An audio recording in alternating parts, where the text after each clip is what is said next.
10 ఏళ్ళ తర్వాత మీకు ఒక మంచి గుణపాఠం చెప్పి ఇంట్లో కూర్చోబెడితే మళ్ళీ ఇలా ఒకరి మీద ఒకరు కొట్లాడుకొని ఒకరి మీద ఒకరు తిట్టినట్టు చేసి నేను కొట్టినట్టు చేస్తాను ఏడ్చినట్టు చేయని టీఆర్ఎస్ వాళ్ళు ఇతర పార్టీలకు పోయేందుకు టీఆర్ఎస్ పార్టీ ఖాళీ అయ్యేటువంటి ప్రయత్నాలు జరుగుతున్న తరుణంలో నాతోటి కొట్లాడితే నా బిడ్డ దగ్గర కొనరి, నా కొడుకుతోటి కొట్లాడితే నా అల్లుని దగ్గర కొనరని వాళ్ళే అన్ని గ్రూపుల్ని పెట్టుకొని చేస్తున్నట్టు ఇది ఒక నాటకంలా కనబడుతుంది తప్ప ఇంకొకటి ఏం లేదు.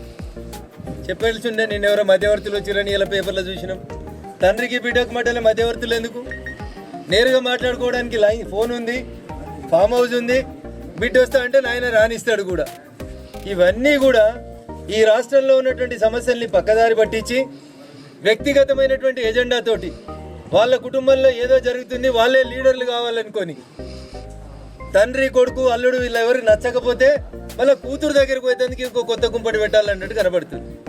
నాకు అవగాహన ఉన్న కాడికి నాకు అర్థమవుతున్న కాడికి చెల్లె కవిత ఆల్రెడీ మెంటల్గా ఫిక్స్ అయినట్టున్నది.